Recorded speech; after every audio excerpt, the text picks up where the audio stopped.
mean, what advice would you give to somebody to do a consistent deal flow? And I guess that goes along with your niche. Are you just doing land deals now? No, so I'm actually also doing homes and mobile homes, but land has been my like bread and butter. Most of the deals that I have done have been land deals. Nice. Yes, that's been the majority, but I've done substantial. I have a house under contract and a mobile home under contract right now, that I'm trying to figure out how I'm gonna offload and stuff like that, especially how the market's changing now. Side note, I did see a couple of your novations out there on the market, and I was like, man, I gotta start doing more of those. So that's something that I'm exploring. But yeah, I'm getting more into like home, especially now in this market, because when this whole recession started coming down, interest rates started rising, buyer demand started decreasing really fast out there in the desert. So we're noticing that land buyers are not as motivated as they were before, and people are more Okay. interested in buy like an investment as a house just to rent out long term instead of an actual whole development that can take a long time. Yeah, I guess. Yeah, and I would. Yeah, I mean, I don't know how long it's going to last. Hopefully, it's no less than a year. But yeah, I Yeah. would say land has been my kryptonite, and not knowing like where to get it and where to buy it at the right price. And it seems like you kind of crushed it and found it in that niche, and mobile homes too. Mobile homes. Every time I hear a seller that says that they have a mobile home, and obviously you go down your list, right? Do you own the land? What Yeah. year was it built? Right.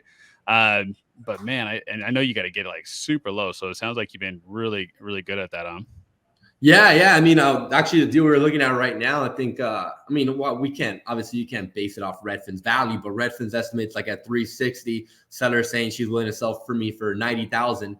Nice. Actually got off the phone with her like earlier today with my boys and stuff. But yeah, I mean, you get the right price. Same thing for land, right? So, like for example, one of the lots that I bought recently, because I do own like 9 pieces of land in the desert and a house that we're doing right now. Oh Um, wow.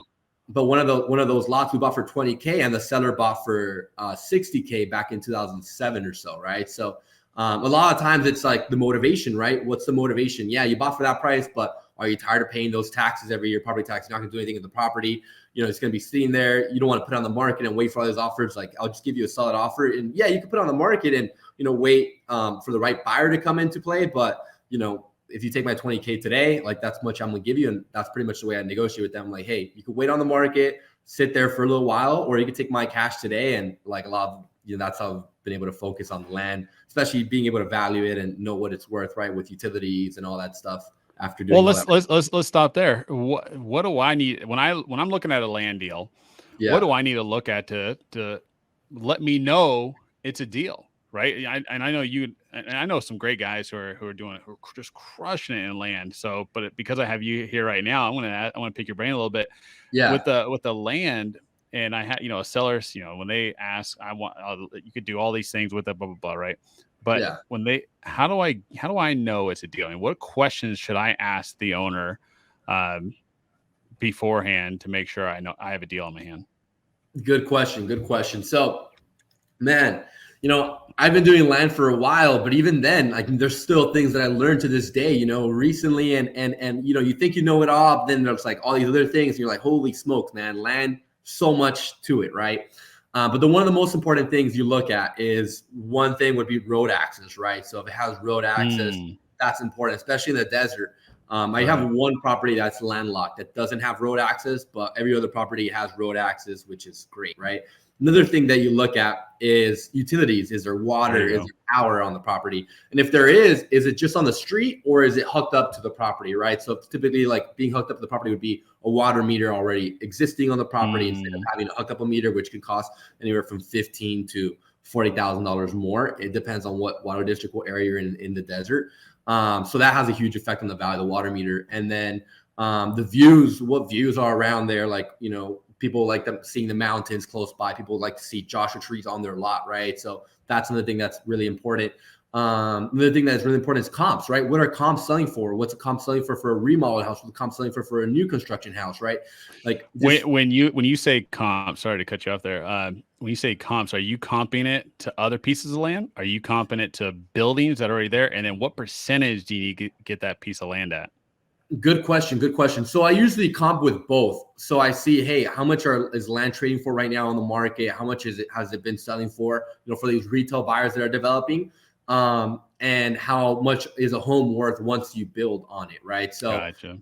the way I look at it is like, okay, what's the development value? Because every piece of land, I mean, you could build a 500, let's say for example, a 391 square foot home on the lot that you can sell for, let's say, $275,000, right? Or you could build a 2,100 square foot home that a bank will be willing to appraise for $900,000 on the same piece of land, right?